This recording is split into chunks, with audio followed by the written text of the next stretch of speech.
first, the pioneers, but we weren't scared.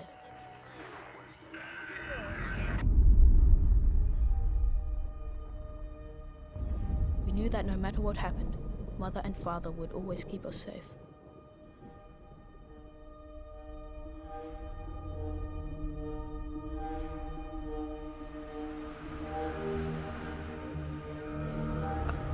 Hello and welcome to Studio Yutani. I am not Mother, I am Connor, not the android sent by Cyberlife, and this is episode 1 of the review of Raised by Wolves, the new HBO Max series produced and sometimes directed by Ridley Scott. And I am joined by Mother, aka Clara, aka the boss of this whole thing. Hi, how are you today? I'm good. Ready to talk about some androids. Well, I'm always ready to talk about androids, let's be honest here. Yeah, let's be serious. Like most of the time, 90% of the time, our talk is about androids. Yeah. I'm just ready for our AI overlords. Come on. The world needs you. Yeah, they seriously do. Yep. But I think this will be a very interesting topic, considering we are going to be investigating this sort of vision of what Ridley Scott perceives to be an android utopia.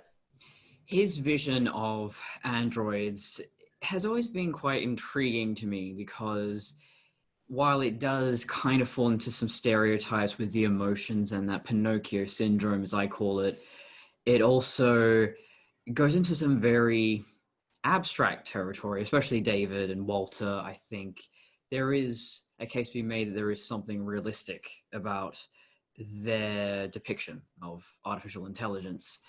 And, well, I don't want to give anything away, but yes, it'll be interesting to delve into Raised by Wolves and their particular approach to artificial intelligence.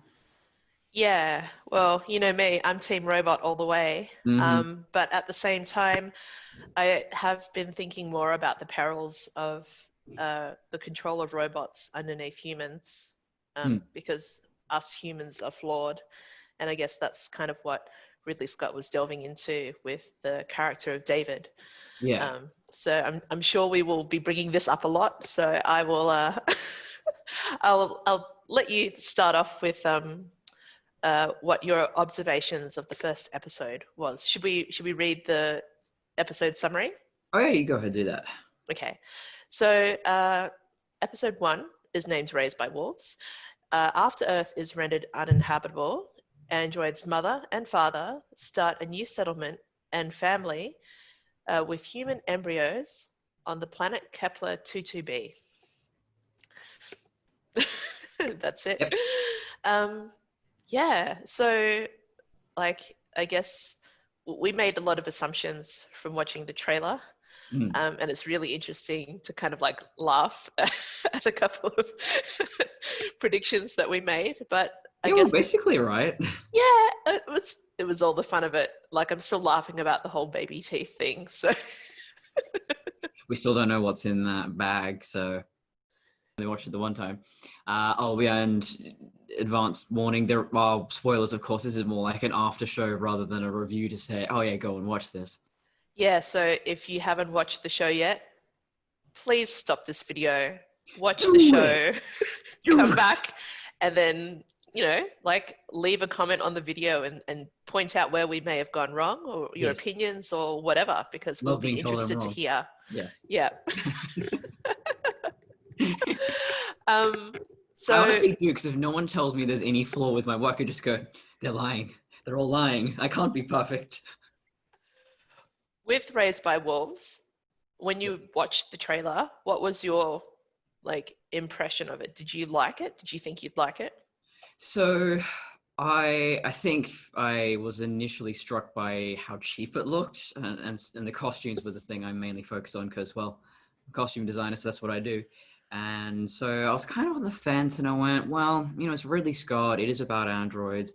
I know there's probably going to be something I'll take out of it, but yeah, I wasn't so sure. And I mentioned this, just on Messenger with you, that I've been rewatching Altered Carbon, where watched the first episode, hated it, dropped it, and then some friends were talking about it and went, maybe I should give it another go. So even having watched the first episode of Raised by Wolves, I'm not willing to just go, nah, the whole thing's terrible, let's write it off. I think even though this episode didn't really impress me, I'm still willing to give it a chance because first episodes are generally kind of rough. And I mean, some shows like Star Trek, the whole first season is the worst. That is very true. Yeah, my first impressions were that the show did look very cheap, but I was kind of put in my place on the AVP Galaxy forums. Hi, everybody on there. They did bring up the point that this did start off with TNT, a much lower budget. It was produced by another studio and then released by HBO Max. So it is understandable that the finish that we see is not HBO like Game of Thrones quality. Yeah, So that makes a lot of sense because like if something is a CW show, you go in knowing it's a CW show, it's gonna look a certain way. exactly. And if I had known, like remembered that and known that, I'd be like, oh yeah, you know, that's exactly what it looks like. So my criticism has kind of gone down a little bit from there. Yeah, and I think I got used to it pretty quickly. It's like theater where you at first go, well, obviously it's all very fake and I can see that it's just a set and it's costumes and all that. But then, you know, about 15 minutes in, you're just absorbed in the story, so it doesn't really matter. Yeah, precisely. And that's what I felt when I was watching this series myself. Thing I noticed was the weird aspect ratio. Did you notice that? If you watch it on like a normal widescreen TV, it's sort of chopped in a little bit, and I have no idea why. Yeah. I don't know either. Are they trying to like visually show it is like maybe like, you know, before widescreen television? Like kind of like having that like older feel. Usually it's very intentional when that happens on like a television show where they start off with like the smaller square screen and then they go to a wider panning. So I'm not sure whether this is something that is supposed to indicate like a past thing. Stylistic choice, yeah. Yeah. We'll see. It's very strange. I kind of like the title design because we don't get to see the intro, the series intro in the first episode. I just wanted to show our viewers that now, so that they can see. So you can see like the symmetry of the two planets or moons on either side of Kepler, and then they've got the sun rising behind. I don't know what's going on here, but having like the title Raised by Wolves. 2001: A Space Odyssey thing again. Yes, that's right. So, you know, either or homaging Stanley Kubrick, that's predominantly what Ridley Scott does in most of his productions and features. So it's not a surprise to kind of see it here. And I think it's been used effectively. It's very subtle, but at the same time, really obvious. Yes. It's interesting that they were contemporaries, that Kubrick and Ridley Scott were making films around the same time, and yet Scott is quite enamored with him and takes a lot of inspiration from his work. So I'm not sure what that is, because most people will tend to revere the past and go, well, these are the masters that came before me, whereas no, he's basically looking at a guy who I think they were roughly the same age, and that's influenced his work ever since. I think even in films, non-science fiction films that Ridley Scott has made. That's true. I think it's because he greatly respects him as the director and visionary that he keeps doing these things. As some people may know, we've been having a lot of discussions about what is plagiarism, what is a homage on homage on the Studio Yutani socials. The French do not pronounce H's ever.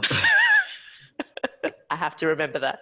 Yeah. So I think that even though Ridley Scott is widely criticized for ripping off items and using tropes in his movies, I think there's a point to it.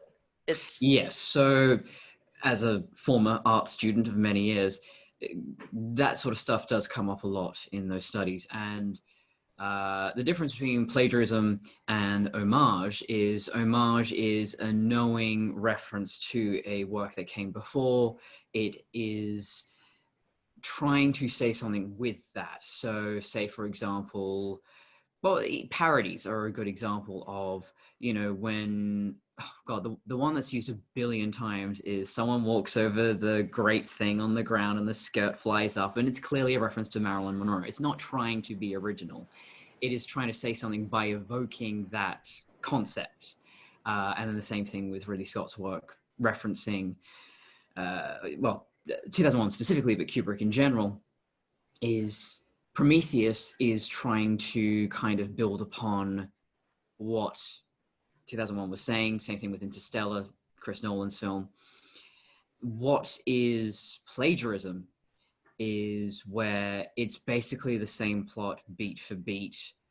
There is no originality. It is basically trying to go, well, this was a popular thing. We're going to try and capitalize on that. So I'm trying to think of, there are so many Marvel movie wannabes. There's definitely a lot of those.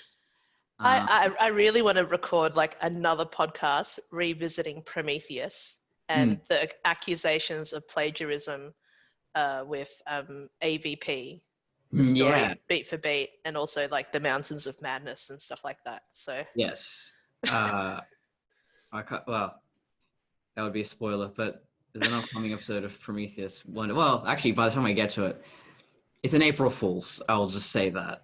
Okay. I'm looking forward to it. Yes, because I wanted to do April Fool's episodes every single year. I've only done one because my friends were going to guest every single year, and then it was just impossible to coordinate, and it never happened. So this April Fool's, Alien vs Predator, yes. So yeah, I did a little bit of digging into, speaking of homage or ripoff. There's a video, and I can give you the link, on IMDb, where they were interviewing Ridley Scott about Raised by Wolves, and he was talking about, here's his quote, I borrowed from the past because it was so effective, speaking of ash and the milky blood. So that was purely an affectation, but the rest I try to keep as original as possible by looking at what I've done before and try to steer clear from that as much as possible. I question that, but okay. And then he goes on to say that the necromancer form for Mother was based on a statue in Rockefeller Plaza. So, well, the interviewer actually said, it's supposed to be False Maria, or the Machine Mensch, I hate pronouncing German, from Metropolis. So... And he said, oh, no, we weren't actually looking at that at all. I just saw the statue, thought it was cool, and said, do that. It is one of those things, though, where, and I've definitely, as a designer, have come into that problem where you go, I've started with this point of inspiration, and then there's another image that kind of looks like that, but it's not what I'm going for. But then you sort of come into the middle and go, oh yeah, they're just overlapping now, isn't it? It just looks like the same thing. But, there's nothing original in this world. It's just about putting those ingredients together to make something original. And I think that's the mistake a lot of people, not going on too much of a tangent, it is related. A lot of people make that mistake of thinking, originality means it's never ever been done before. Nothing else looks like it, or nothing else, no story works like that. But no, the problem with that is a story has to follow a particular structure, and design form follows function, or it should. So a shoe will always look kind of like a shoe. There's no way you can just design a shoe that's never existed before, for example. And in that sense, if, there are thousands and thousands of comic book covers, specifically of Alien, if there's overlap, is that just delving into a trope? Is that specifically ripping off someone else? Where do you draw that line, especially when it's an intellectual property owned by one company, the company that is producing both of these materials? Like if you say two comic book covers are ripping each other off, but it was made by the same company, so, Yeah, precisely. I think that like they delve into this. I'm going to bring up Covenant a lot, so I apologize, everybody. Everyone knows I'm a Covenant fan, hence, David Slab in the background there. Nice. It's really important to know that Ridley Scott really tries to center on the fact that creation itself is always an imitation. We are our sons and daughters of our parents. We are an imitation of them to a degree. We contain a bit of them. We also... Well, in my case, the problem is I was too different from my parents, but anyway. Well, in the case of David and Wayland, Wayland is trying to create David in the image of man, and he, they're too much, if anything. supposedly humans were created in the image of God, and so on and so forth. So it's something that the alien universe does kind of revisit, because the actual life cycle of the alien itself, the final product, is a creation of the face hugger and whatever animal it impregnated, hence, the dog alien and so on and so forth. Yes. Oh, I thought of a perfect example of the homage. I mean, so there's no very, definitive way of just saying this is specifically homage, this is specifically a ripoff. Can't think of it. I'm just blanking on words right now. Plagiarism. But really great example is that famous Spider-Man cover where he puts his costume in the bin and he walks away, and that has been parodied so many times. But I think why it's a good example is it's a very, it tells a story, this image. It's very much saying something. So if someone is referencing that comic book cover, you're getting that narrative of, okay, this character has given up their costume, and yeah, it's reference. To me, when you talk about parody, it gives me that image of the two Spider-Men that look exactly like each other and they're pointing at each other. And there've been so many parodies of that in so many different types of media, but we all enjoy it. It's not something that we get sick of or that we find stupid or annoying. It's something that everyone gets the reference to immediately. Yeah. And it's something like, aha, that's so funny. So I think that's like Venture Brothers. The entirety of Venture Brothers is parody. There is a Spider-Man. They have their own version of Spider-Man, but it's not plagiarism. I mean, you could make that argument, but no, it's satire. It is making commentary on that character. Rorschach from Watchmen is commentary on The Question, a character from DC created by Steve Ditko. The Boys on Amazon. Yeah. We could keep on going on and on, but I think we should try to get back on track. Yeah, I know. But your discussions on Instagram got me really interested, because this is something that we debated so much in school, at TAFE and university and stuff. And yeah, it is really fascinating, because there is no hard and fast answer. And this is something that copyright lawyers make a killing on, basically, is it copyright? I don't know. We'll spend thousands, if not millions of dollars trying to settle it. That's true. So yes, we begin with mother and father coming to this planet that is the planet from Prometheus. It is literally the same location. And let me try to find that scene where they're entering the atmosphere And I have to say, I like the performance from father more than mother. I think he does feel more robotic. He's a little bit more like Walter, and so he makes jokes. He makes bad jokes about magnets, about being attracted or repulsed, and you can imagine how it goes. And I'm just going to share the screen and have that scene of 22B play while you talk. Yes.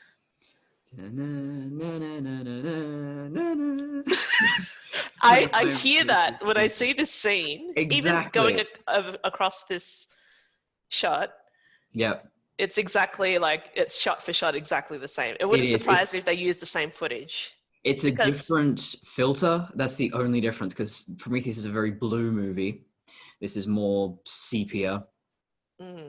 But yeah, father's quite interesting because he's always trying to comfort or help Mother relax. It's weird. Like, oh, do you want to hear a joke to help you relax? It's something he says later, and it's just she a robot. She doesn't have emotions. What are you talking about?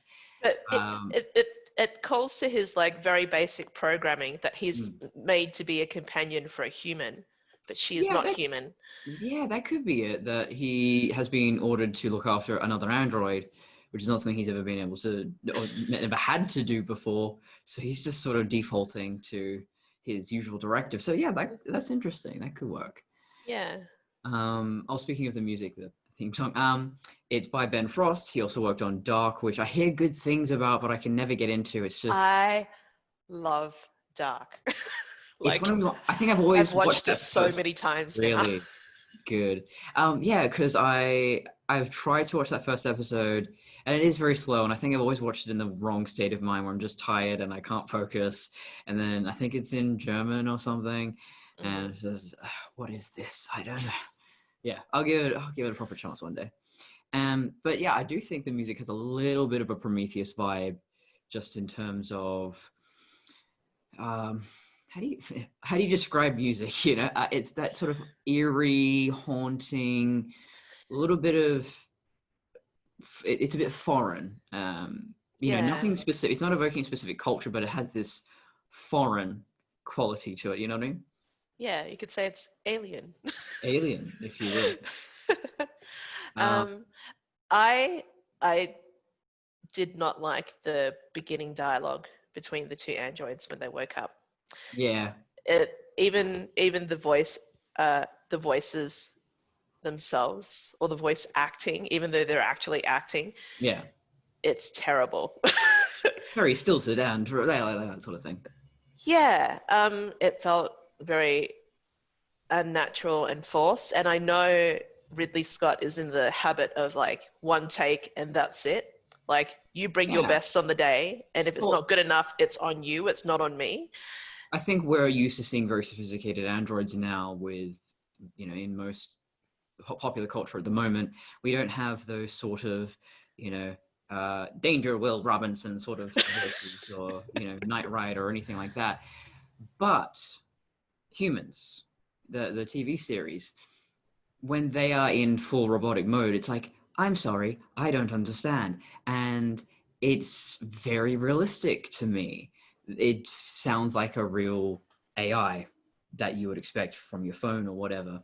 Whereas, yeah, Mother and Father, it's not believable for whatever reason. It's not compelling. I'm not. Maybe they're a bit too relaxed. Yeah, it's almost comedic, the opening scene, where it's like, oh, we have a spot of trouble here. We're about to fall into a hole. Oh, okay. Let's just take our time to slowly leave the ship. Okay. And it's just, yeah, it's kind of annoying. I find them annoying. Big hint, everyone. Connor does not like Raised by Wolves. I fucking hate this first episode. I'm gonna come out and say it. Yes. I enjoy it. But again, let's take Altered Carbon into account that I hated that first episode. I just went, what is this? It is awful. Never again. And now I'm like 3 or 4 episodes in. So yes, I'm not going to say never. I'm just saying episode 1, not my cup of tea. Yeah. For me, I hated Alien Covenant, and we know where that ended up. Oh, I forgot about, when I first, on Tumblr. We were first talking on Tumblr. And I think you told me that I walked out. Didn't walk out halfway through, but when the movie ended, you walked out, and everyone else's your friend group, I think, was quite positive, and you were just going, "I don't get it. I don't think it's shit." Exactly. I was so angry. My friends were like, "Calm down." And then, what is it like? 3 years later, you've just dedicated your life to it. That's funny. It is. I keep having to wipe my face because there's just rabbit fur everywhere. It's ridiculous. I've got a pet. I've got a giant pet rabbit, and he was under my desk grooming himself. Apparently. Oh dear.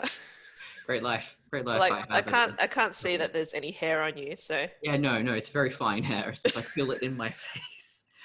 Yes. All right. So. The jokes. Yeah, like I like that they keep on coming back to it. It's not something that is kind of like a one-off thing. It Mm, becomes a character trait, which I yeah. can appreciate. It gives it more depth. Mm. Um, I found it interesting noting like their cargo and the way they were unloading the ship. Even Mother going, whoops, Yeah. when she like just about fell in the hole. I'm Yeah. like, what android says that? But you know, Yeah. it's all Maybe in the Data, if you're programming. trying to be more realistic. Okay, that's actually a point. So Data, very robotic robot. He can be obnoxious and annoying, but there's also something kind of, he's sympathetic. You do feel something for him, whereas these androids, I'm just like, oh god, just shut up. Yeah, it it makes things more interesting. That's for I guess the sure. difference is, well, Data in season one is annoying as all hell, actually, to be honest. So he does grow. So yeah, I'll give these guys some time. But well, we get more into Mother later. But now we're up to making babies, I guess. Um, well, I wanted to bring up the fact that when they were on the planet, uh, when they arrived, the crops are already there. And Oh that's something yeah, that we spoke about before we started recording. But it's like it's not something I observed before. I thought that they planted them. yeah. I Um, must have just in my mind gone, oh well, wait, we didn't see them actually rock up to that place, but maybe they did. I don't know. Yeah, just my brain's edited it. yeah, so I'll just share the screen for the fact that we can just quickly review it here. Here they are arriving. I do like their little blow up igloo. Like Yeah, I didn't like initially, but I really enjoy like the whole like sort of thing. yeah, it's fun. Yeah.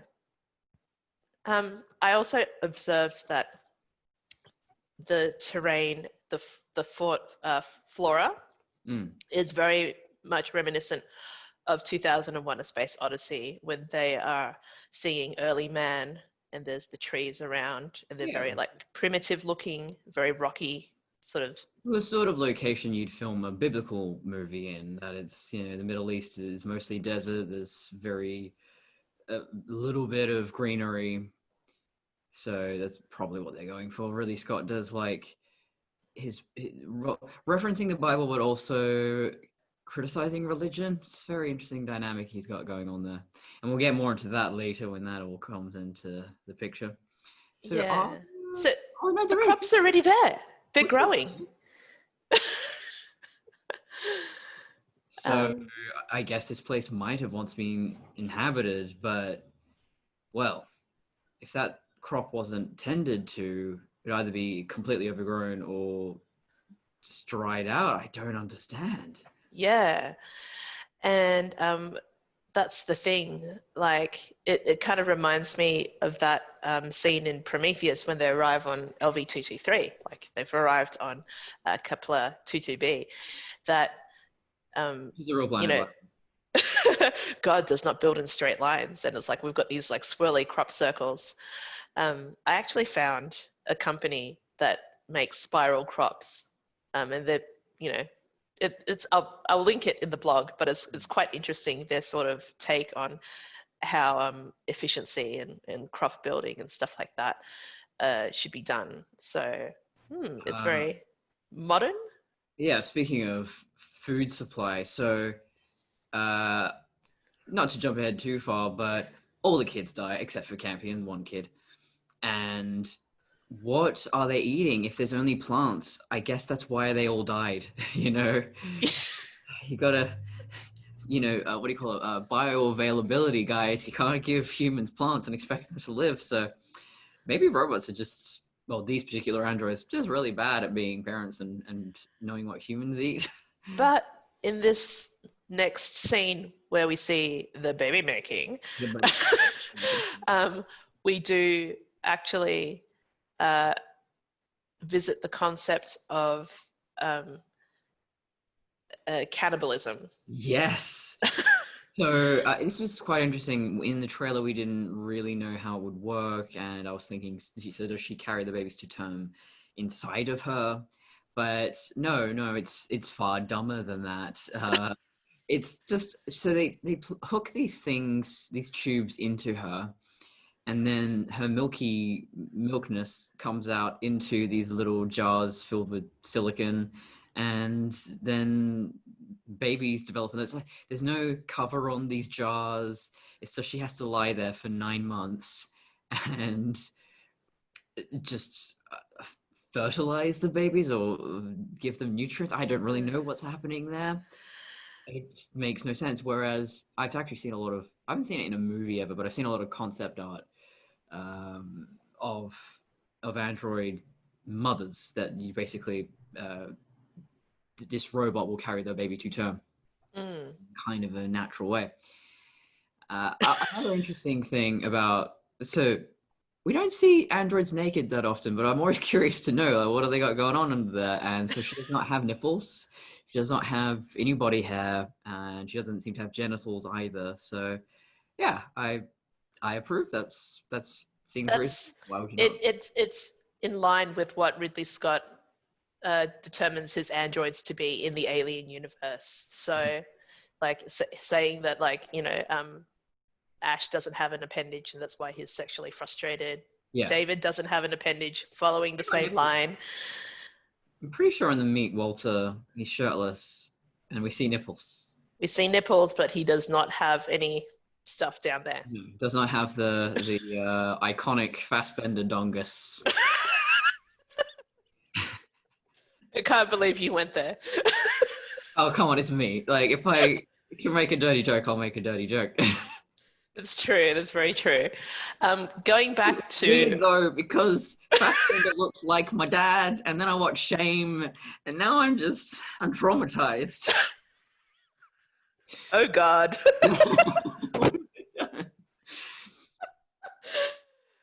Anyway, moving on from my Oedipal. Oedipal? No, it's Electro complex. Whatever you want to call it. We will visit this later. Yeah, in therapy. So, in therapy with Mother. Yep. So, I wanted to bring up the fact that, like, when they plug in the pipes into Mother and she's lying down, it kind of reminds me of the way they plugged in the engineer in Prometheus when they're in hypersleep. So it's I love it to be more Giga. We've seen plugs and things coming out of Giga's figures in his artwork, and that would have been cool. I mean, no, Ridley is not beholden to the vision of Giga forever, but would have been cool though. Yeah. I couldn't find anything about a sixth son. Because, like, I thought they would go for, like, the seventh son with the symbolism and stuff like that. Because there's a manga, there's a manga and an anime called The Seventh Son, and I was like, does that mean something? Yeah, it's supposed to mean that they're like chosen or special, and like. I think it means that you guys should get some birth control. For sure. Another thing, androids crying. Yes, okay. This scene here, I had a lot of issues with. Like, oh, this one's not breathing. Well, let's put it in the bin. You're going to try and resuscitate it? Like, not even, like, if you've seen 101 Dalmatians where he's just sort of like rubbing it, trying to get the little stuff. Like, just do something. Yeah. And then she cries and hums at it, and then he comes to life, because that's how that works. Yeah, I was a bit annoyed by that. Crying and what's your feelings, and because there are legitimate ways to resuscitate a child, and you'd think that these androids would be trained in it.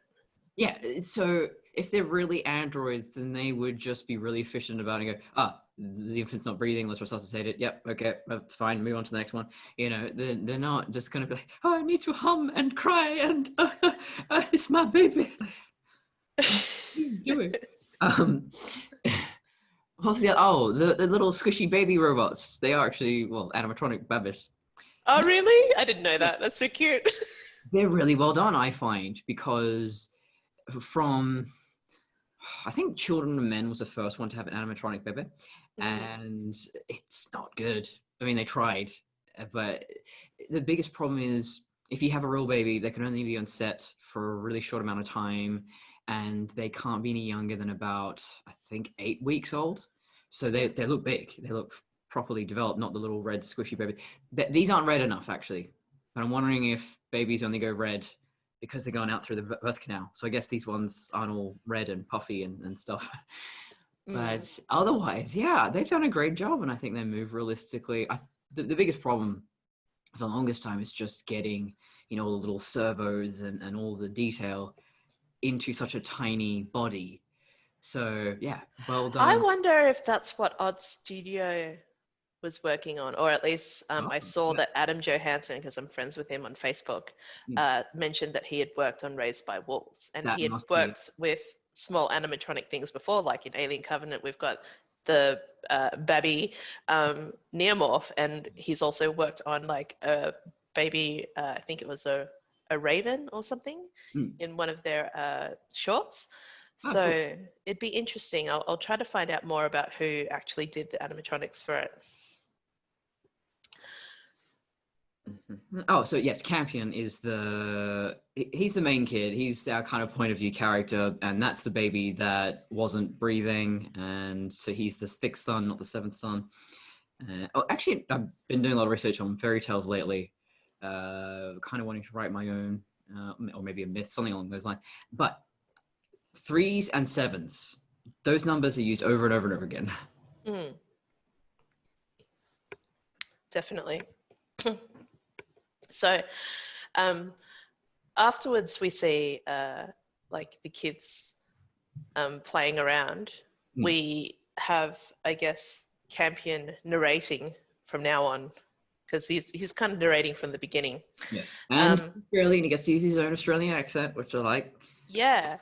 And the actor's name is Winter McGrath, the most Australian name I have ever that is really cool. Yeah, Winter with an A on the end, not ER. It's an A.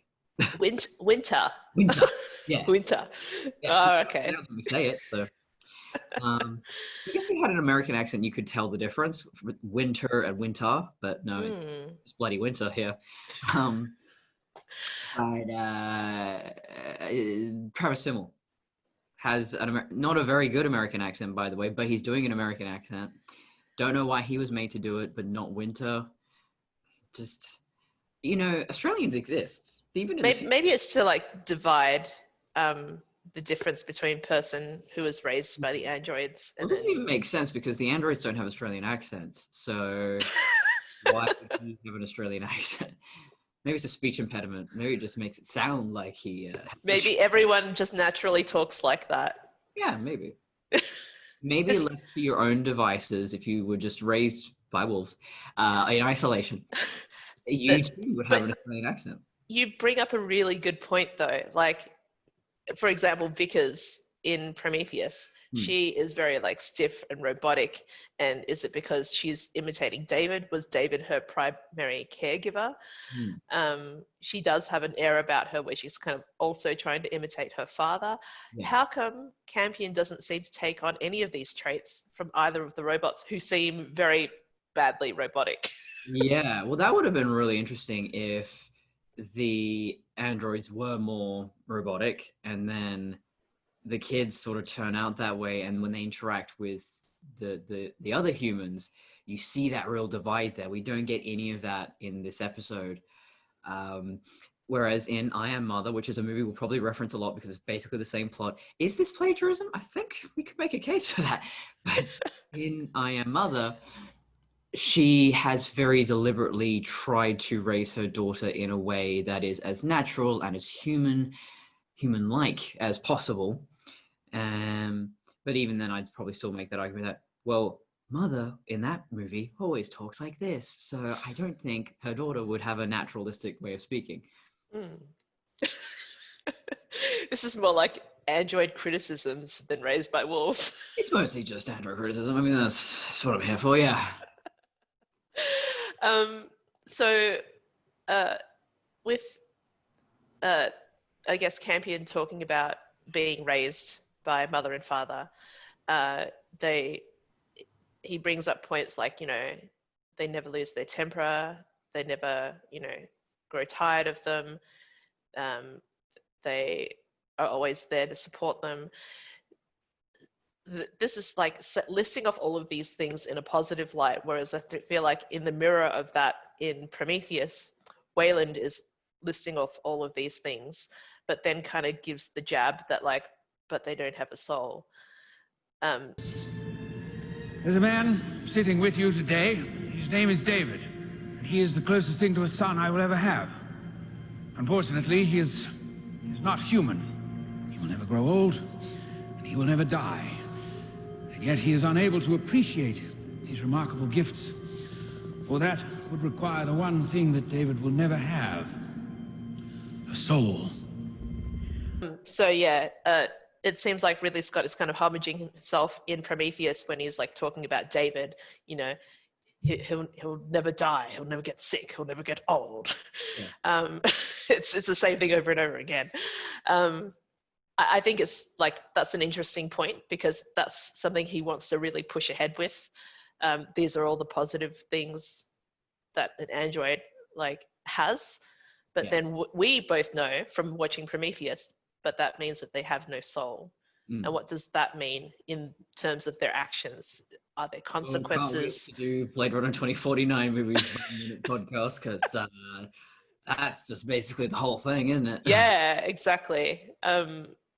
Talking about like consciences and consequences and nature versus nurture, I think it's visiting a lot of like interesting ideas that I've had a lot to think about in the past couple of days, actually, in serious contemplation of what it would be like to have one of those Neuralink devices by Elon Musk inserted into my brain, being able to fabricate memories or transfer my memories and consciousness into something else. I've actually been thinking about this a lot lately too, because of altered carbon and just thinking, well, I hate this body. It's terrible. But if I got a new one, what is that like? What is that experience? What does it feel like? How do people relate to you? Like, how do you trust someone who claims they're someone totally different face? And yeah, that's just absolutely fascinating to me. So that concept of the soul and what is inherently you, and there's some real Black Mirror shit right there. Galaxy brain. It's well, because we don't understand what consciousness is, that's why it's just inherently fascinating, because there is no answer.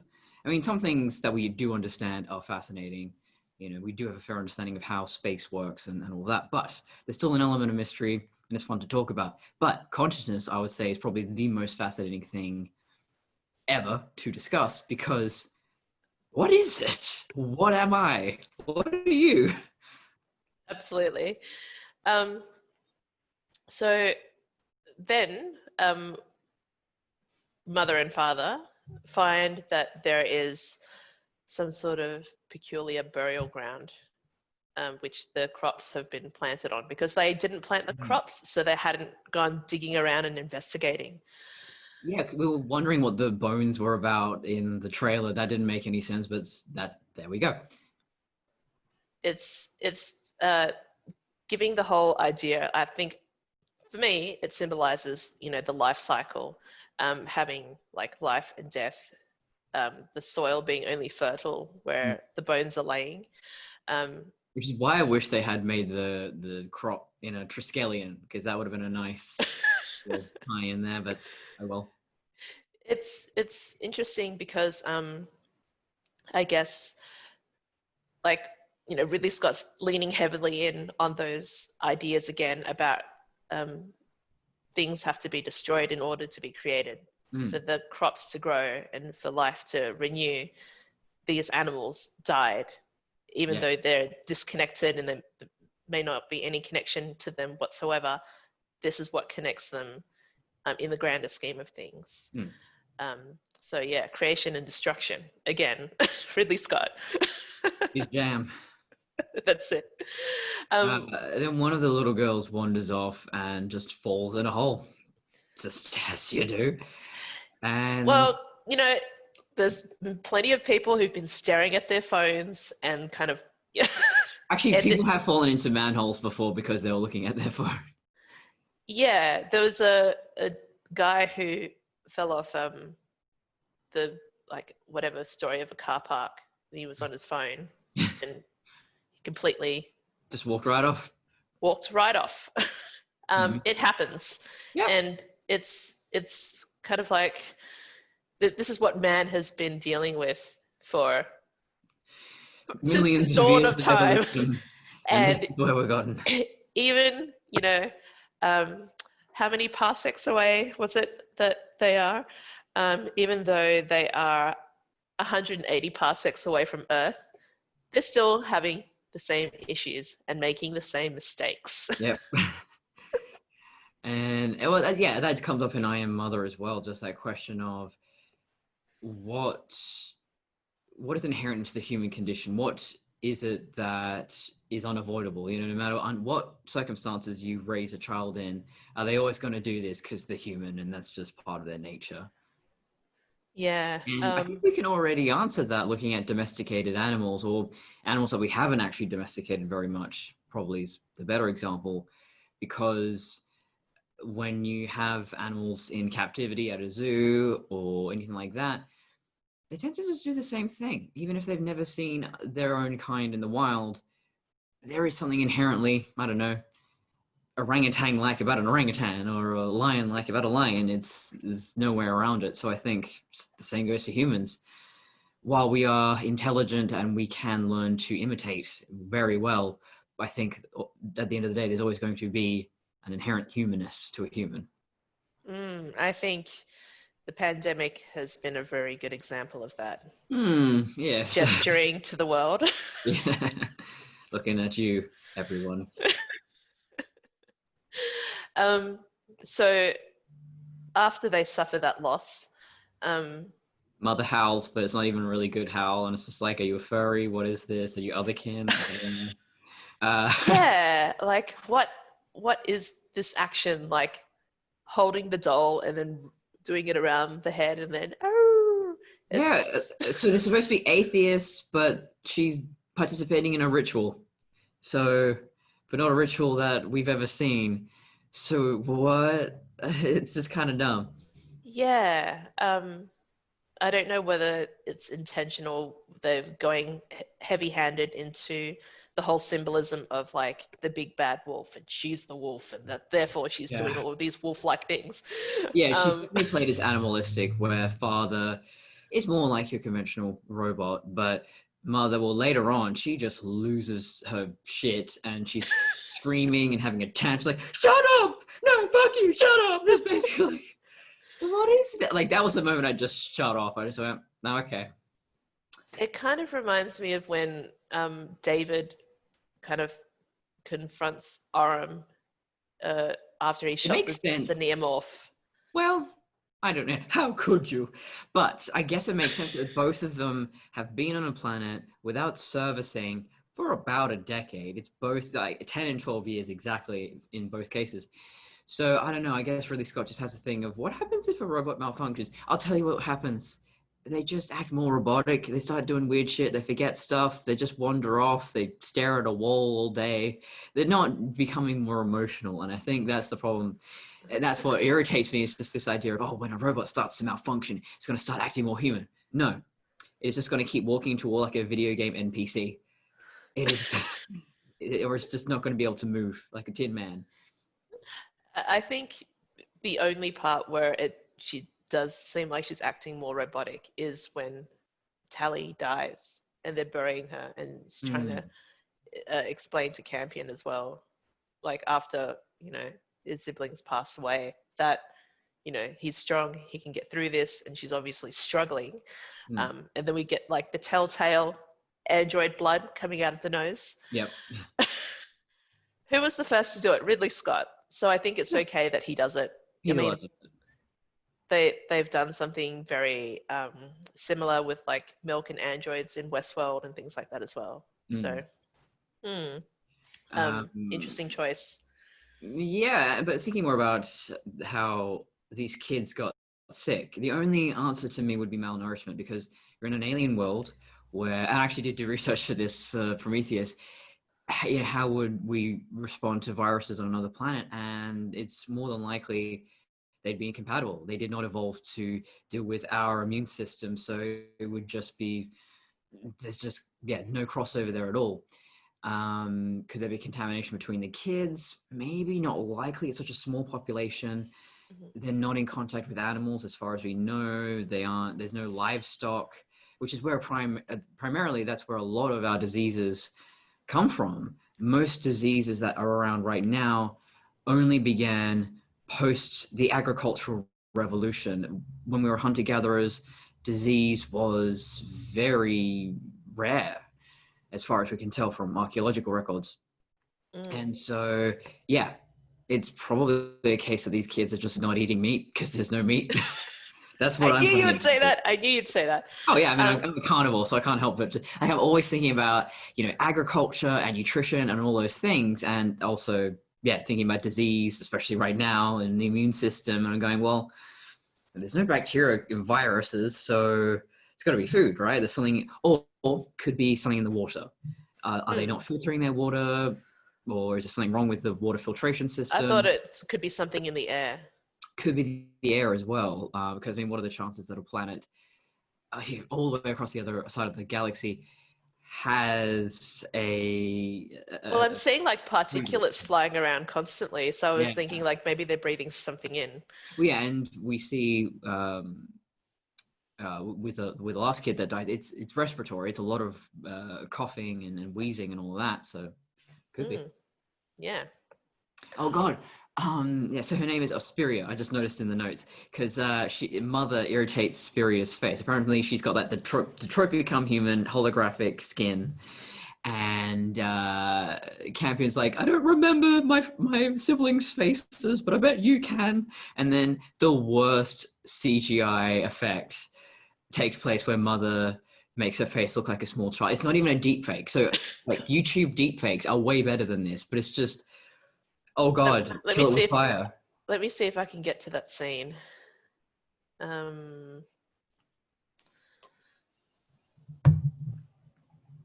Yeah, show the world how nightmare fuel it is. Oh my God. Yep. I found it. Okay, I'm sharing this screen because if you want to see this. Now, I just want to preface this with, I love people who do CG, do it well, and it's important that they get paid and they get given the right amount of time to develop their art. But these guys are working on a budget, and these guys are working on a time frame, and this is not a reflection on them. Okay? Yeah, no, which makes me wonder why not do a deep fake, because if it is for such a quick little shot, you're better off just, okay, running that through an AI that's gonna... Maybe they wanted to do, like, this android trying to imitate, so it's not quite perfect yet. Maybe. That's the only reason why I could think that this is happening. Anyway. Yeah. So Campion's like saying, I can hardly remember her. And this is mother kind of using her powers for reminiscing about what she looks like.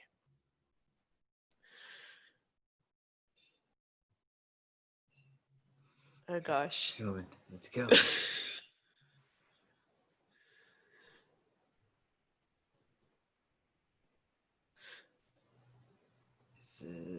She says she doesn't actually know that she had that ability. She's like, oh, it wasn't in my schematics. Like, Kill it with fire.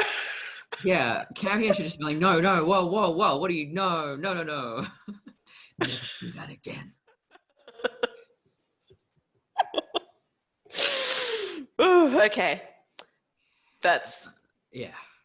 But I understand why they did that part. It looked pretty bad, but then it sets up for a part further down in the episode where she infiltrates the ship. Yeah. It kind of reminds me of like at the end of Alien, supposedly the alien imitates Ripley's voice. In the original scripts for Alien, the alien actually like does the sign off in Ripley's voice, and it's not actually Ripley. And then the ship is traveling through space with the alien creature. I think it's a bit of a callback to that sort of like trope, or maybe this is an homage to Dan O'Bannon and his. Wait, so the xenomorph was doing the Predator thing before the Predator existed? Yep. There you go. I didn't.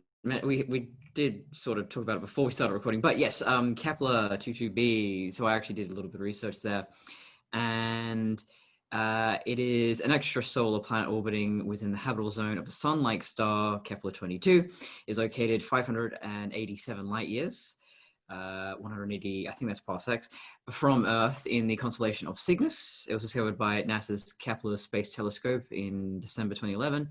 And was the first known transiting planet to orbit within the habitable zone of a sun-like star where liquid water could exist on the planet's surface. So yeah, and it's 2.4 times the radius of Earth. And yeah, so this is the first time I think Ridley has actually used a real planet, you know, the LV planets or planetoids or moons, whatever you want to call them, satellites. That's all fictional. So, well, no, there is Mars. He has made a movie on Mars. So this is the second real planet he's used. In the Prometheus viral marketing, they actually go through using the Kepler 22b is mentioned. So I believe this is the way it's pronounced, and I'm sorry if I'm butchering it. The Postaluja outpost, and it is a planet which has been colonized by the humans. So it's not something that is like not populated by the time Prometheus happens. And this is where canon kind of like breaks, because we both know that the distance of supposedly where 223 is and the supposed distance of Kepler, they can't have colonized Kepler before they colonized 223, because 223 is technically closer. Sorry, I'm just bringing in my like nerdy map alien stuff into this discussion.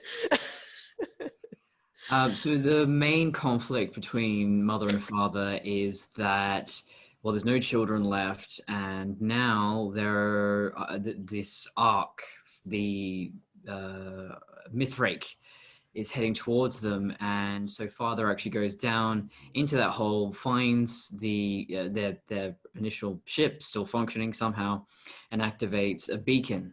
So again, very classic alien trope there, that a ship goes to a planet where there's a distress beacon and bad things happen to the people who arrive.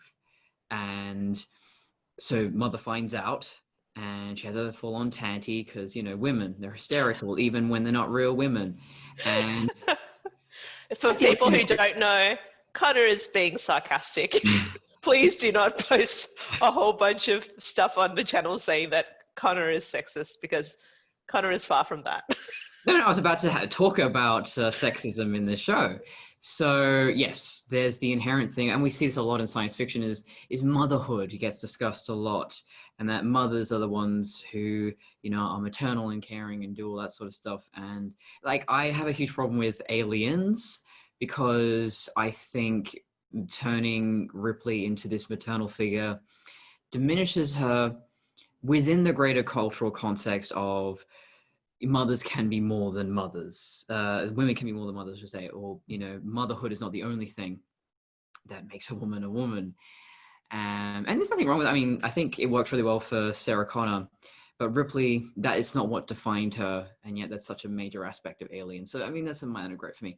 Why it's a problem here is that you've got a mother and a father, but father doesn't really, he's not the one who is obsessed with the kids. He's killed off, I think. He might come back, maybe, I don't know. But he's not the central figure here. And I think that would have been very interesting if it's, you know, you've kind of got this, I don't know, refrigerator mother, as they used to call them. But then you've got a very like obsessively protective father. You know, let's play up with the tropes a bit. Why are we still telling the same story over and over again? That, you know, the female character is this and the male character is this. It's 2020, guys. I think it's kind of funny as well. They're kind of like, this is the family dynamic, but you know, neither of these parents are real parents of this child. And well, so the central conflict here becomes that, you know, father seems to be more adaptable. He's saying, well, look at this situation. We failed in our mission. This kid needs to be around other humans. We can't do it anymore. This is not working. We're not going to continue to function forever. So what are we supposed to do? Whereas mother, I think it would be interesting if they placed it, you know, to put this more in the context of realistic AI. Father's adaptable. He's able to think outside of the box of, okay, this is our directive, but I'm going to have to improvise and come up with my own solution here.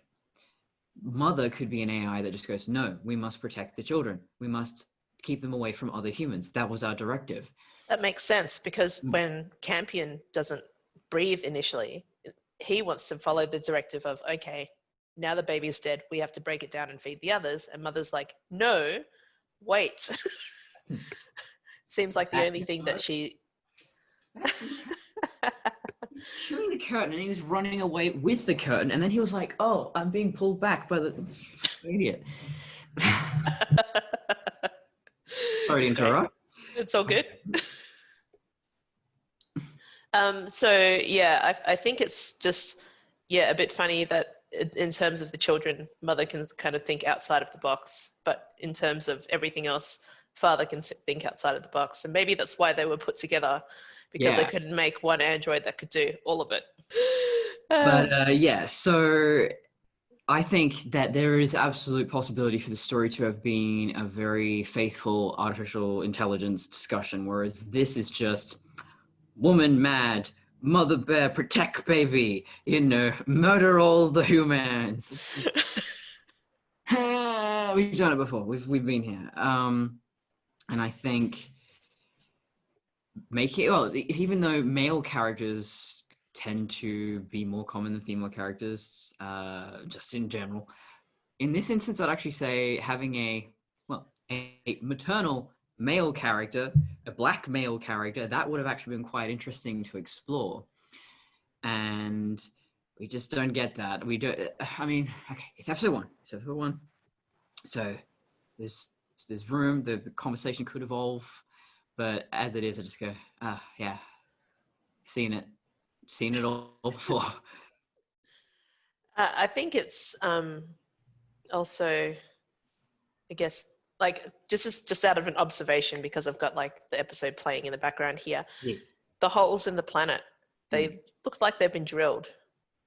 Yeah, they're a little too perfect. Although if you look at anthills, they're pretty symmetrical termite mounds. So, they've got these lines that can go down concentrically on the inside. Xenomorphs make really great tunnels.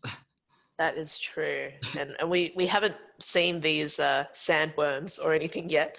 Yes. So who knows? Planet? Is this going to be Dune? Is this like a backdoor? Wow, that would be amazing. Denis Villeneuve's Dune? I think it might be. Or maybe they just reused the set. Who knows? We were talking about it in Messenger, the idea that maybe a lot of the magic for the androids really does come down to the actor, and not just in the Alien franchise, but in general. And I think Fassbender definitely elevates the material, because if you read just the scripts or the novelizations or something out of context, it's like, yeah, they're okay. But no, Fassbender definitely, just with every little micro expression, he's bringing something. And to me, I feel like the androids I know I'm going on about it, but the androids in Raised by Wolves, it feels more like parody. It feels more like imitation. It feels like people pretending to be androids. I never believed them. The only telltale part is kind of looking at the way they bleed, the way they get injured. I also just noticed that father, when he's down inside this hole, kind of looks at this thing that's kind of hanging from the side, and he grabs it. Skin. It looks like skin, just like in Alien when they find the chest burster skin. They're like, what's this? There you go. There's another alien trope in there. So yeah, the humans show up and they're very much, I can see it now, they're absolutely dressed like the Knights Templar, very much the Crusades. You got that all white and then it's armored up, and yeah, very cool costumes. And the first thing they say when they meet Mother and Campion, RSVP, father, he was murdered by Mother, who, hysterical woman, just went all murderous. And yeah, so the first thing they ask is, what is your faith, or something like that? What is your religion? What do you believe? And she's like, oh, we're atheists and we want you to go away. And they're like, well, you're the ones who actually invited us here, and there's no way atheists could get to the planet. And it's all so on the nose. This is the point where I'm just like, I got my head in my hands. I'm just like, are you serious? Oh my God. Later on, when Mother wrecks the ship, the Ark of the Covenant, and Travis Fimmel wakes up and he's like, oh shit, yeah, like, instead of, Enterprise, do you read me? He's like, heaven, do you read me? Are you shitting me? Right? Heaven. Not even like Elysium or something a little bit more. No, just straight up heaven. Just straight up heaven. I think it's funny though, because Ridley Scott is an atheist. His brother was the one who was religious. And having lost his brother, he's kind of exploring all of these concepts of the afterlife and what would happen, and why do people do what they do, and why is there suffering, and so on and so forth.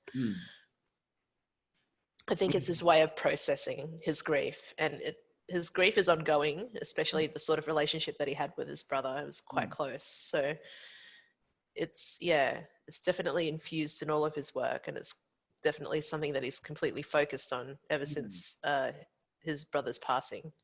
Yeah, well, I talk about the concept of an anti-theist in Prometheus by Minute and Covenant Minute, that it's a very rare situation where someone is not just an atheist, they actually believe in God and they're angry at God. And we sort of see a little bit of that subtext in Raised by Wolves. But yeah, it was interesting to me going, well, who is this actually aiming at? What kind of social commentary is this? Because, we live in a world that is quite atheist. There's a real division between church and state, other than, in America, okay, there's a lot of issues there, and other countries in the world where religion and tradition are very much alive and well and present in our daily lives. And so in those places, yes, it prevents people from gay marriage or abortion or very important things like that. So that's where I would say something like A Handmaid's Tale is very good commentary, because it is talking about something that is relevant and happening right now, especially in America, where a woman's reproductive rights are not her own, and it's determined by ignorant men who actually don't even know how the menstrual cycle or reproduction works. There's a true story. God, I can't remember which politician, some American politicians, it's like, oh, a woman can choose not to get pregnant. Oh, can she now? Oh, okay. Oh, wow. I wish I learned that trick. Yeah, I didn't know there were armadillos.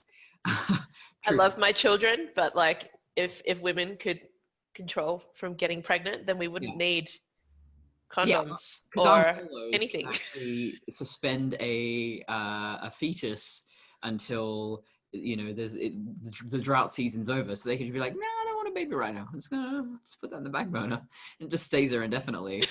And then mice can actually spontaneously abort their fetuses. Well, they obviously don't do that enough, because mice, they reproduce quite quickly. Apparently they do it when a male is just like such a chad, like just an ultra chad mouse comes along, like, whoa, okay, no, this baby, done, don't need that, let's reproduce with this guy. Nature is fucking wild. Yeah, I could go on about the duck's reproductive system as well. Screw penis, what even? Yeah. Anyway, so yes, this whole commentary on religion and how overt it is, I don't think works here. And I was kind of put off. It was like, okay, is this like a Richard Dawkins wet dream where the atheists are the persecuted minority? Well, not really, because Mother is batshit insane and she's ostensibly the villain of this piece. So what is this trying to say? I guess, episode 1, I can't make judgments, but it's not clear, whereas something like Handmaid's Tale, I go, oh, this is absolutely talking about the American political and healthcare system and women's rights all in one. I think it does go on to the commentary of what sort of efficiency do we have for the future if we bring things such as religion that has literally torn the human race apart. Could we then be unified by, a technocratic society? And, this is also, visiting the common ideas that Prometheus the Covenant visit, which is like the philosophy of android life, science and future and space.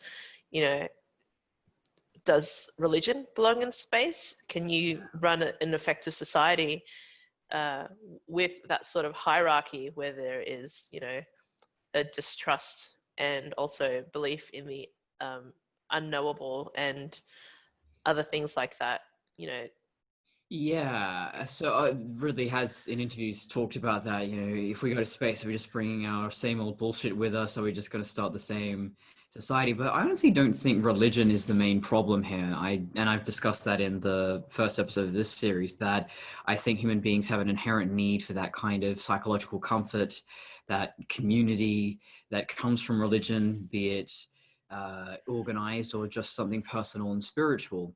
I think the real issue is things like capitalism and social inequality and placing concepts of worth and earning things or deserving things based on social status. That's the real problem, though this isn't really a show that's going to address that.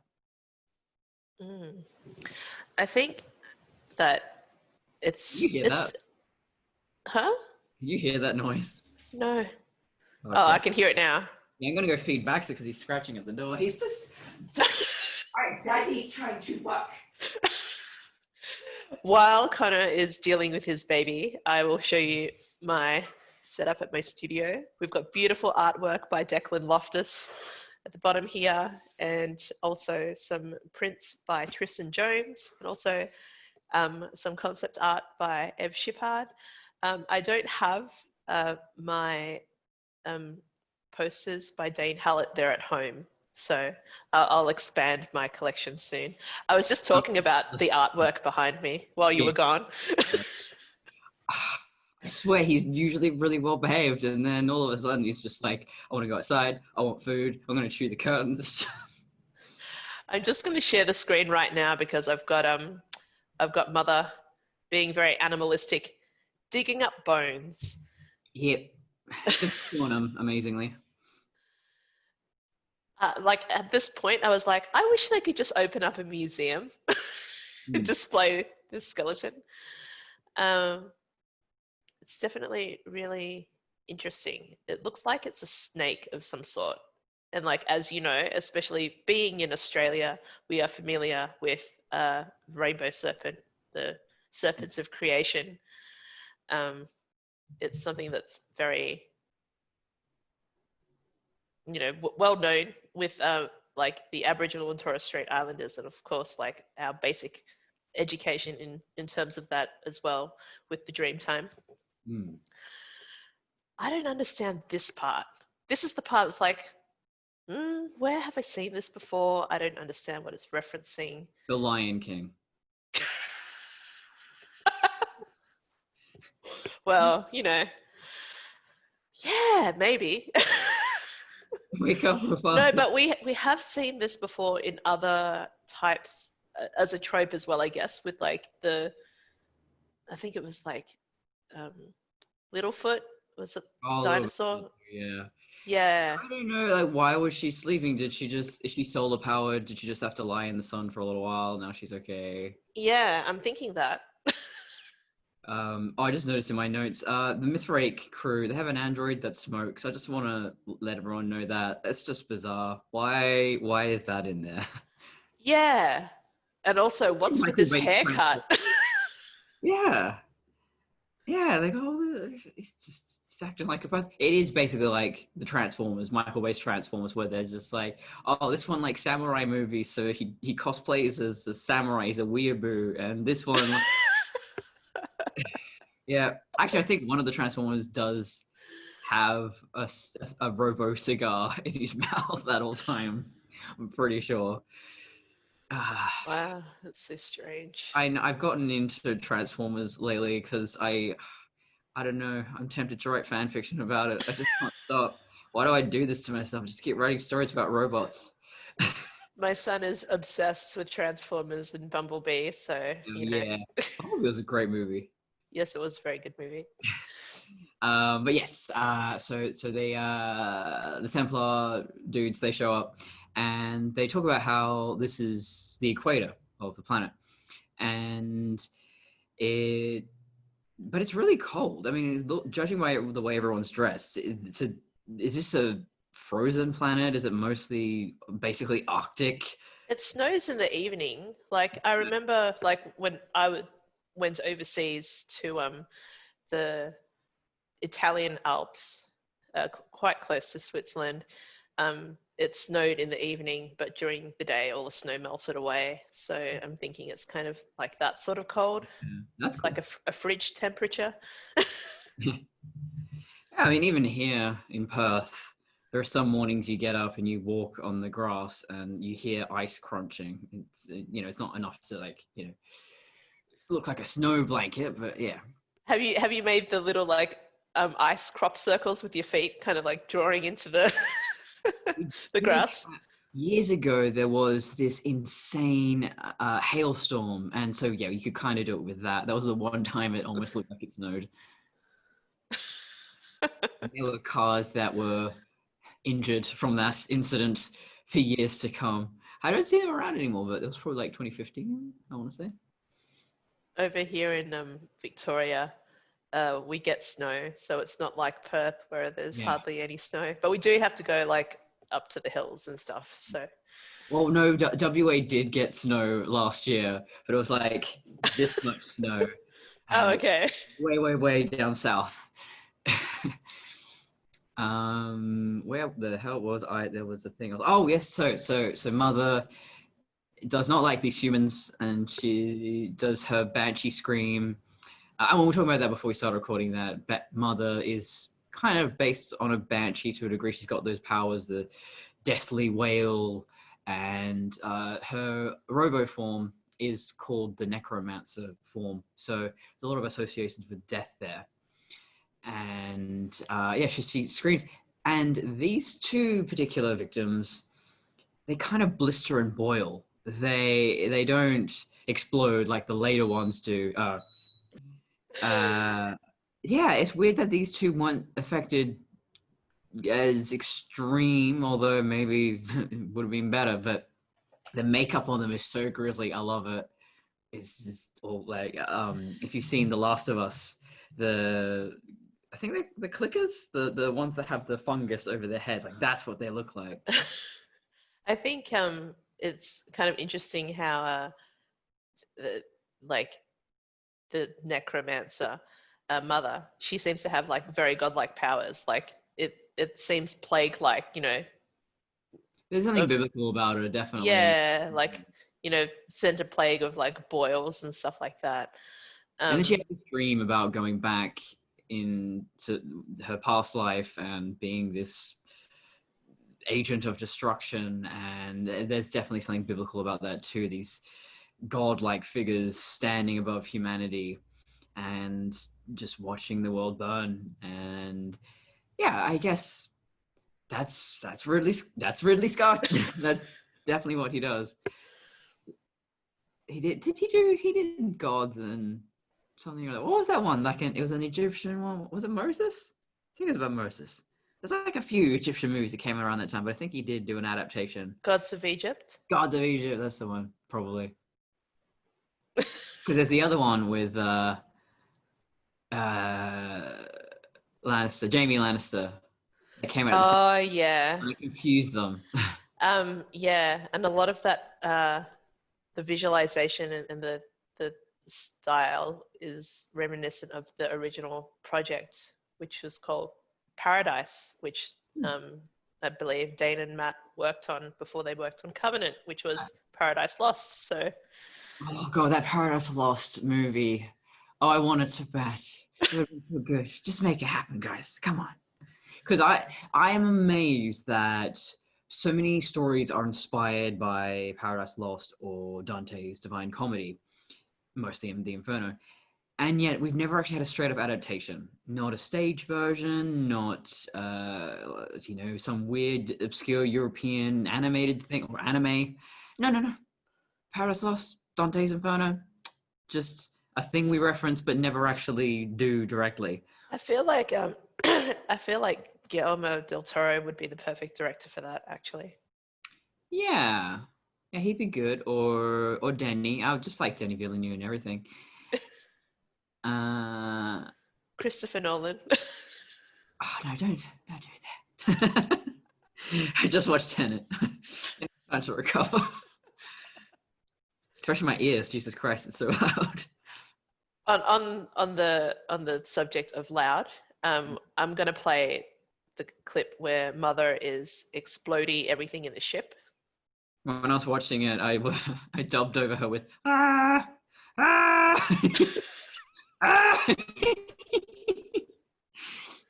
So I really like the CGI of the UI in this. It looks good.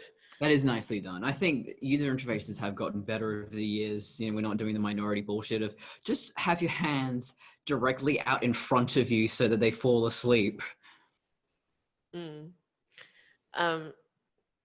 I think it's much better than like what we saw in the trailer with the flags as the ship was like lifting up to go into orbit. I don't know why the flags look so bad, but this UI CGI looks so good. Must be different companies. I don't know. Well, user interfaces tend to be easier because it's just. Oh, hang on. Ah, there we go. It's my mark. I'm thinking she's actually burping, like burp. Yeah. Oh god, acid reflux, right? I got distracted because there was a very strange homeless man just skipping on the sidewalk outside of my house. Just living his best life, man. Where'd he go? At least someone's having fun during the pandemic. Yeah. Yeah, so it seems that she can use sonic weaponry to varying degrees. I guess what she might have been doing to... Here's Johnny! Yeah. The initial two victims, maybe it's just less intensity, so there was all this blistering and swelling, but you didn't actually get that sort of burst exploding. So I do love them like exploding, but also because they're in space, the blood kind of just floats out. Yeah, I'm wondering if it's, well, it doesn't look like there's zero gravity, but maybe the gravity in the ship is lower. I mean, lower than Earth's gravity. I always get confused about that, lower, higher. They could be like wearing gravity boots as well, so it could be like The Expanse where it's like it's semi-zero gravity, because that's a lot of power to generate to have gravity constantly. You got to remember, and they're like trying to run a lot of like life support systems, because like this is a fully crewed ship with lots of people in it, lots of colonists, lots of pioneers. Anti-gravity is just such a mainstay of science fiction that the moment you have something like Interstellar or Moon or what was the one with oh god, blanking on her name now, Sandra Bullock. Oh yeah, I don't remember what that was called. Oh, I'm trying to remember, because I want to go to this point of this trope where Mother grabs one of the henchmen, rips off his eyelid, and then puts his eye against the... Yes. Well, how do you even do that? And she just like really easily just like peeling off a sticker off of a knob. And and it's like you could have just lifted up the eyelid, and I think if you would have really like it's But like we've had this trope in science fiction where like sometimes they'll just stab an eyeball and hold it up to like the iris reader. What movie have I seen this in? Because I feel like I've seen it in a lot of stuff. Yeah, no, that is it is a real trope, but I can't think of a specific example. Because I know in Alien Resurrection we had talked about Cole using the spray for the breath identifier. Oh. But eye scanning, I swear it's been in just like everything. Yeah, and yet I can't think of a specific example at all. Oh, that's gonna drive me nuts now. I'm gonna have to look that up. You're We'll gonna have just to check the rely blog. Yeah, or comments down below. Help us out. Let us sleep Yeah. at night again. Just gonna keep us up. Now, like we're pretty much very close to But the now I'm just end. wondering, like, okay, so Cronin in Hellboy, speaking of Guillermo del Toro, so Cronin cut his eyelids off because body dysmorphia, I don't ask. But like, how would you treat that? Do you have to make an artificial eyelid? I've never, because I don't know if you can tell, I have an interest in medicine, and that's why I was talking about nutrition and farming and all of that earlier before. It's just what I research all day, every day. Never come across that sort of injury. I've seen people like lose a whole face and they have to put the face back on. I'm very fascinated by this sort of stuff. But yeah, eyelid injury, never. Like, how would you? Because you tend to lose the entire eye. So You know what? I've found a connection, very loose connection, but I found one with the eye. Ridley Scott, Blade Runner. Was it in there? Oh yeah, because the whole the major eyes, yeah. With the eyes and also like with the Voight-Kampff machine. But that was something that Philip K. Dick came up with. Yeah. That's well, his... and then Batty does gouge out Tyrell's eyes, which did they homage that in Star Trek Into Darkness? Who knows? I don't know. Yeah, that's another thing. I feel like that's been done a lot as well. We're gonna have to research, like using people's eyeballs and eye gouging. Yeah. Now I want to know. I never thought I'd care, but yes, I do. Okay. I think going it's after the babbies. yeah. So they end up in this room. I'm going to share this screen now.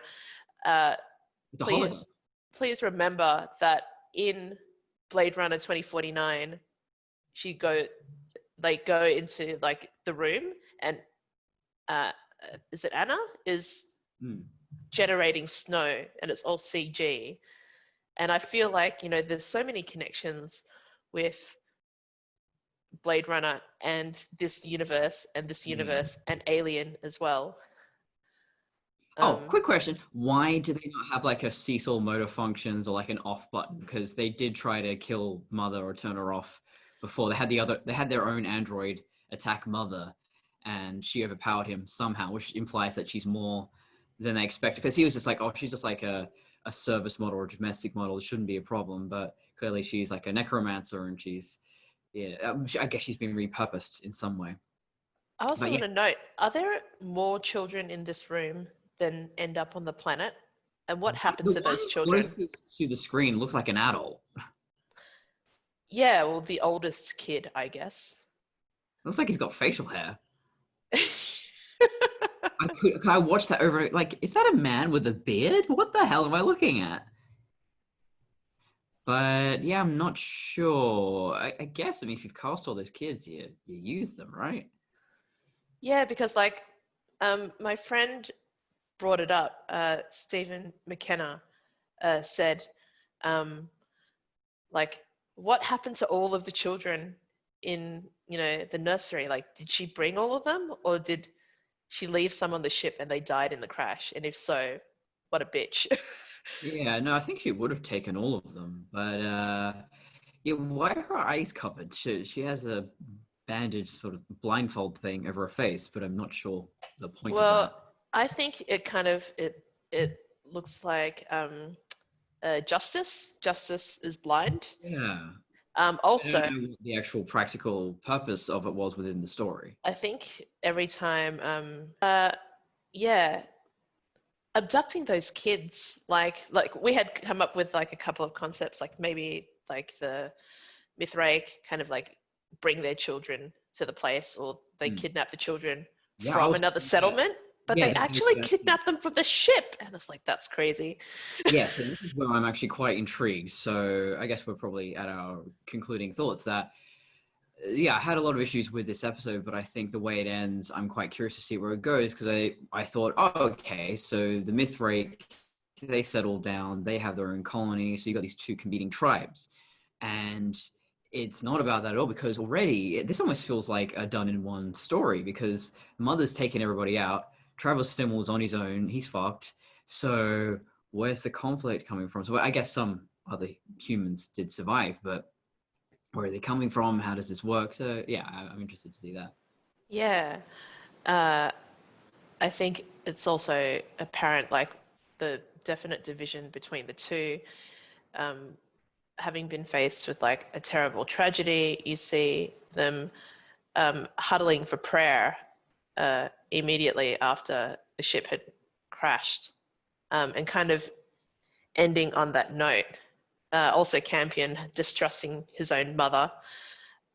I think that it is kind of like on a cliffhanger. It could be one and done, which obviously isn't, because they've done more episodes. Yeah. But if this was like something like Black Mirror. Yeah, like produced for something like that, this could be, this is an end of some sort. Yeah, or Twilight Zone. Yeah, it could be one of those sorts of shows. It really could. So it'd be interesting to see how they carry it on from there, because it almost feels like, oh, you've wrapped everything up. Well, yeah, that's a story done. Okay. Yeah. In my writing, I'm very fascinated by kids who grow up in a very unusual situation and what kind of person that environment creates. I'm always fascinated by the nature versus nurture thing. And so I really would have loved it if Campion was this very strange robot child trying to interact with normal humans, and seeing a little bit more of that. So obviously I can't say where this story is going and what the point they're trying to make, but to me that would have been really cool. I would have loved to have seen that. Yeah. I was kind of like, I don't know, I didn't feel that great after the first episode, even though I do enjoy it. And like, yes, I have seen the rest of them, but we're only going to be discussing one episode at a time, so we're not going to be talking about the further episodes down the track.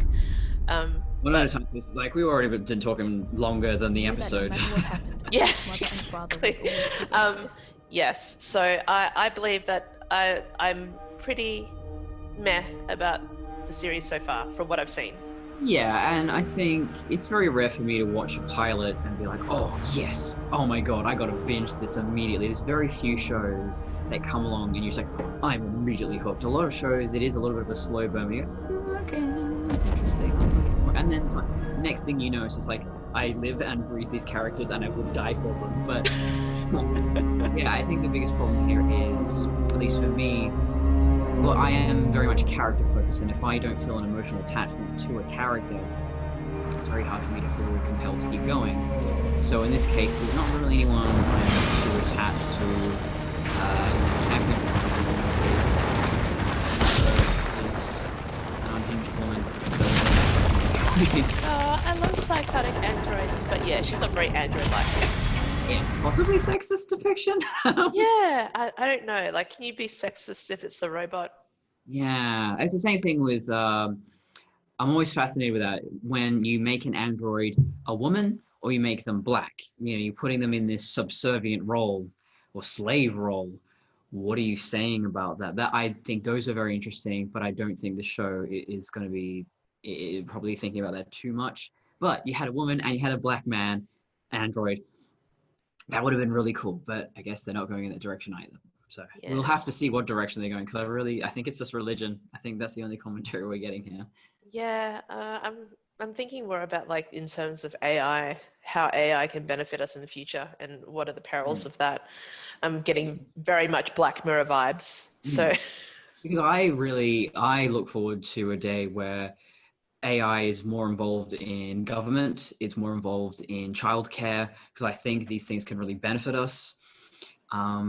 So I think the show is probably making the case that, oh no, only humans can raise humans, but I can't say just yet. So in that sense, because we are analyzing it, I am keen to see more, just to know what this is about. Yeah, and that inherent story idea with Ridley Scott, because androids are creations of humans and humans are inherently flawed. Yeah. Our android counterparts will also be flawed. So Yeah, and I tend to think, well, almost the opposite, just that full in effect. Every generation gets smarter than the last. So would our next stage of evolution, our descendants, our technology, are they going to have those same flaws? I'm not so sure. after the pandemic, I honestly don't know. I mean, honestly, it can't be any worse than humans. Can't be. Yeah, we'll see. So yeah, thank you for joining us for our first episode of the Raised by Wolves analysis for Studio Yutani. It was This an is adventure. Mother. Yeah, this is Mother signing off. This has been a lot of fun. Connor? Colson signing off. You can find me on traviandesigns.com, TRAVAAN, where I post Prometheus by minute, and soon Covenant minute and Legacy minute. So if you're not aware, Movies by Minute podcast, they are podcasts where you review a film 1 minute at a time. So 1 minute of the film, you review, I talk about it for about half an hour. And yeah, I've got about 3 of those. Blade Runner 2049 is coming soon for Patreon supporters. What else? I write a lot of fiction and fan fiction, so there's links on there if you're curious about that sort of stuff. And I think that's everything. Yeah, and of course, you found us on Studio Yutani YouTube, but you'll be able to find us also on the blog where we'll put all of our notes and stuff like that from our discussion here. And I think I've taken up enough of your time, but you can follow me on Twitter and Instagram as Studio Yutani. You can follow me on Twitch as Mother9000. And yeah, thank you for joining us. See you next time. Hello and welcome to Studio Yutani. I am not Mother.